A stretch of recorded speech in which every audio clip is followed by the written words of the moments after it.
Voilà, et c'est une dose d'humour maintenant. Bonjour Sophie Louis. Bonjour. Et on va parler de liberté avec vous. Oui, de liberté, c'est ça. Faites comme si j'avais le choix, alors que c'est vous qui m'imposez mes sujets de chronique. Vous le savez très bien, C'est Fabrice. faux, je tiens à le démentir. Oh, c'est beau, vous vous défendez. Je le savais que vous réagiriez. Parce que vous êtes français, c'est normal. Les Français, ils se laissent pas faire. On l'a vu avec la réforme des retraites et le 49.3. Déjà 9 manifs syndicales, c'est beau de défendre la démocratie comme ça. J'admire cette capacité de se positionner politiquement, probablement parce que c'est un truc que je ne connais pas. Étant belge, on le sait, c'est toujours un peu plus fade en Belgique quand même. Très réducteur comme raisonnement. Même le temps chez nous, il se positionne pas. Vous avez vu la semaine dernière, on savait pas si c'était de la neige ou de la pluie ou Liège qui écoulait ses stocks de cocaïne. On ne saura jamais. Mais avec le 49.3, il y en a qui se demandent quand même si la France est encore une démocratie et si le peuple français est encore libre de choisir pour lui-même. Et moi, ça me pose plein de questions, sérieusement. La question de est-ce que j'ai envie d'être en démocratie? Alors oui, évidemment, à première vue, forcément. Mais ça dépend un peu de ce qu'on me demande de faire pour que ce soit possible quand même et de comment on va me permettre d'y arriver, tu vois. Parce que je vous le dis franchement, les copains, s'il faut gérer un pays demain en mode c'est le peuple qui décide et donc moi notamment, on est dans la merde. Hein. Parce que moi, ça fait un moment que j'ai décroché, vraiment. Si, vraiment. Peut-être qu'il y a une partie de moi qui aime qu'on décide pour elle. C'est mon petit côté soumise BDSM, si vous voyez ce que je veux dire. Attention, je dis pas que c'est pas bien que le peuple gouverne. Je dis juste que si je dois rajouter ça sur mon temps plein boulot et mon temps plein maman solo, ça va être compliqué. Ok, vous aurez des chips et des chocolats à volonté pour la pause café et on virera les gens qui nous interdisent de faire caca au boulot parce que j'en peux plus. Moi, je vais éclater, ok? Gros chieurs du monde entier, unissez-vous. Moi, je reviens pas que j'ai fait cette blague à la radio. Mon père avait dit pas de blague pipi caca, tu vaux mieux que ça. Oups, désolé. Bref, pour le reste, les copains, je suis pas du tout certaine d'assurer vraiment.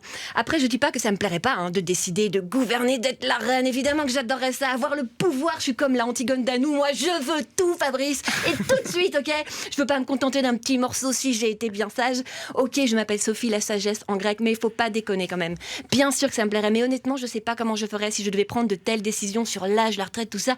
Ça se jouerait au Shifumi avec moi, vu le temps que j'ai à consacrer à la pensée politique. Lorenzo, tu dis 64, Marc, tu dis 66, moi je dis 70, Shifumi, wouhou! Bref, j'ai perdu, j'aime pas perdre. C'est la seule chose peut-être qui ferait que je me battrais un petit peu plus que quelqu'un d'autre. Je suis vraiment très mauvaise perdante. L'autre jour, j'ai fait une partie d'échecs avec ma filleule de 9 ans. J'ai perdu. Ouais. J'ai pleuré, évidemment. J'ai eu envie de la défoncer. Mon frère, il a voulu me sortir de la pièce. Il m'a fait souffler dans un sac pour que je me calme. C'était n'importe quoi. Et ça n'en finissait pas. En plus, on aurait dit un conseil communal à Mons avec Georges Louis Boucher qui s'excite. Déjà que ma filleule, elle fait partie de la génération alpha. Calmez-vous, Fabrice. J'ai dit génération alpha, pas mal alpha. C'est pas encore votre moment. Bref, la génération alpha qui est traumatisée par la guerre en Europe et la pandémie. Il faudrait en plus qu'elle gère sa marraine hystérique, quoi. Mais attends, pas sûr qu'elle ait envie de bosser pour me payer une pension et je comprendrais. Bref, s'il fallait prendre de telles décisions, je sais que je serais nulle. Ma solution, ce serait on zigouille les vieux, quoi. Allez, une petite pilule, tranquillou, franchement. Est-ce qu'on a vraiment besoin des vieux? Je suis concerné ou pas encore? ça, vraiment. En plus, c'est pas comme si la fin du film était géniale, quoi. Tu vois, vous avez vu cette vieille de 5 ans dans une maison de repos à Hiver, qui est restée coincée dans une... Mais, oui, quelle horreur, oui. 4 ans. 4 ans, ok, bah d'accord, 4 ans, ok. Mais elle est incollable sur les séries Netflix, peut-être, mais quand même, elle doit avoir les fesses super plates et pas pour des bonnes raisons, si jamais il y en avait. Bref, chacun sa notion de la liberté, bien sûr, et si nous ne sommes pas toujours libres, au moins, on a la liberté de penser, parfois même tout haut, wouhou.